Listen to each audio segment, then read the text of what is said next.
DGP Rajiv Sharma आज नीम का थाना दौरे पर रहे। उन्होंने यहां कानून व्यवस्था को लेकर हरियाणा से सटे हुए सभी जिलों के पुलिस अधीक्षकों की बैठक ली। बैठक में सीकर, चूरू, झुंझुनू, अलवर, भिवाड़ी, खैरथल, तिजारा, कोटपुतली, बहरोड सहित 7 जिलों के एसपी शामिल हुए। बैठक में कानून व्यवस्था और संगठित अपराधों पर अंकुश लगाने सहित अन्य मामलों को लेकर अधिकारियों से चर्चा की। बैठक के बाद नीम का थाना व्यापारी भी डीजीपी से मिले और पिछले दिनों गैंगस्टरों द्वारा फिरौती की मांग को लेकर की गई कार्यवाही को लेकर डीजीपी का आभार जताया।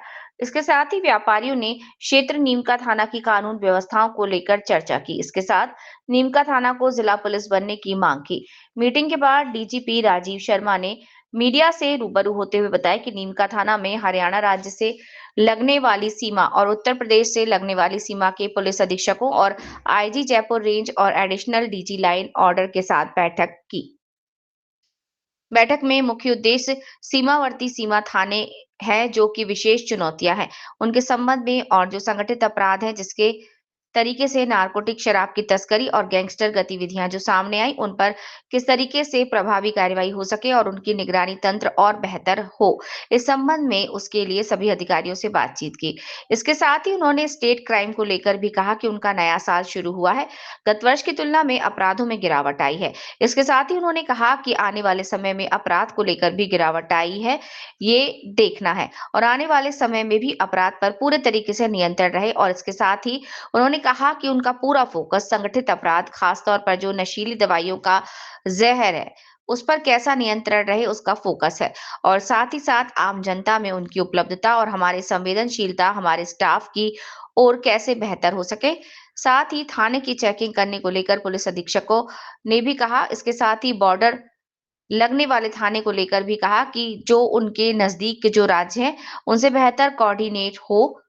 बैठक में हरियाणा राज्य के अधिकारी भी कुछ अधिकारी आए, उनके साथ हमारा किस तरीके से कोऑर्डिनेशन हो, किस तरीके से हमारा सिस्टम हो, नियमित रूप से आपस में आपराधिक सूचनाओं का आदान प्रदान होता रहे और एक दूसरे से जो सहयोग है वो होता रहे। इसके साथ ही कई मामलों को लेकर बैठक में चर्चा हुई। हाँ जी सर, आज की मीटिंग के लिए आज नीम का थाना में हमने जो हमारे हरियाणा राज्य से लगती हुई सीमा है और इवन उत्तर प्रदेश से जो लगती हुई सीमा है उसके पुलिस अधीक्षक हैं, 7 जिलों के पुलिस अधीक्षक और आईजी जयपुर रेंज और additional DG law and order के साथ एक बैठक की थी। इसमें मुख्य उद्देश्य था कि जो सीमावर्ती जो हमारे थाने हैं उनकी जो विशेष चुनौतियां हैं उनके संबंध में और जो संगठित अपराध है विशेषतः नारकोटिक्स ट्रेड, शराब की तस्करी और गैंगस्टर्स की जो गतिविधियां गत समय में जो भी सामने आई हैं उन पर किस तरह से और प्रभावी कार्रवाई हो, इन पर किस तरह से हमारा निगरानी तंत्र और बेहतर हो, उससे संबंध में सबसे बातचीत की। अभी स्टेट क्राइम को लेकर कुछ डिस्कस हो? तो स्टेट क्राइम में आपको मालूम है कि हमारा अभी ये साल अभी शुरू हुआ है और गत वर्षों की अपेक्षा में अपराधों में ओवरऑल गिरावट आई है।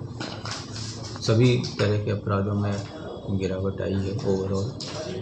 तो हमें उसको भी देखना है कि आगे आने वाले समय में भी अपराध पर नियंत्रण पूरी तरह से रहे और फोकस हमारा है कि जो संगठित अपराध हैं और ख़ास तौर से जो नशीली दवाओं का जो जहर है उसको हम किस तरह से और अच्छे तरीके से इस पे हमारा नियंत्रण हो और साथ ही साथ आम जनता में किस तरह से हमारे उपलब्धता और हमारे संवेदनशीलता जो हमारे स्टाफ की है वो कैसे और बेहतर हो सके। तो इसके लिए कोई अलग से स्ट्रेटजी बनाई है?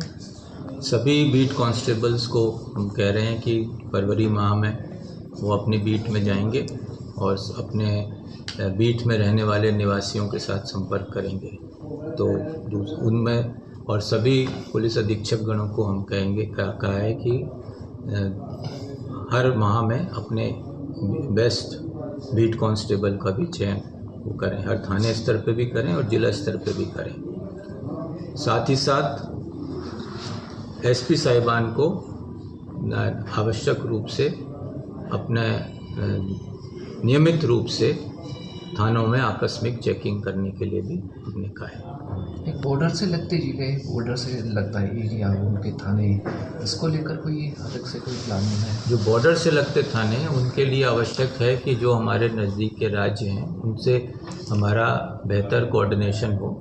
आज हरियाणा राज्य के भी कुछ पुलिस अधिकारी सम्मिलित हुए थे और उनके साथ किस तरह से हमारा कोऑर्डिनेशन हो, किस तरह से हमारा एक सिस्टम हो कि नियमित रूप से आपस में आपराधिक सूचनाओं का जो है सूचनाओं का आदान प्रदान होता रहे और एक दूसरे से जो सहयोग वांछित है वो होता रहे, तो उसके लिए सबको करना है।